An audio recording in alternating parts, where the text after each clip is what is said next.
As COVID cases climb in the state with no mandates from the state, some businesses are taking their own precautions.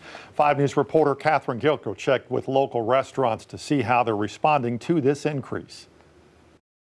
Even though our staff are vaccinated, we still highly encourage them to be masked and wear gloves, mainly because it makes people feel comfortable. Employees at Con Queso and Plumo Quesadillas in Fayetteville are required to wear masks at all times and wear gloves when they're handling food. For those customers that, may be really hesitant of coming into stores due to the COVID protocols being lifted, we want to make sure that we present them an environment that they're welcomed. Owner of the Fayetteville restaurants, Omar Kasem, says they don't want to risk having to go into quarantine and shut down the restaurants because of COVID exposure, and masks provide that extra security. He doesn't plan on asking his customers to wear them or adding any guidelines unless those recommendations come from the state or CDC. The risk reward of us having to wear masks and gloves, if it helps increase the chances of us, reducing the amount of exposure to COVID,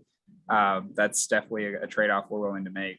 In Central Arkansas, things are a little different, with several restaurants coming out last week with stricter guidelines for customers, like requiring masks and no longer offering indoor dining. Little Rock restaurant The Root Cafe closed their indoor dining room last week because of the rise in cases. We want them to be safe and feel safe coming to work, and we feel like the best way that we can take care of our staff's health is to not have people dining inside at this point. Co-owner Jack Sundell says the decision to close their indoor dining mostly came from employees because they were worried about their children who can't get vaccinated. We feel like we're doing the right thing for our staff, for our community, and we hope for Little Rock as a whole.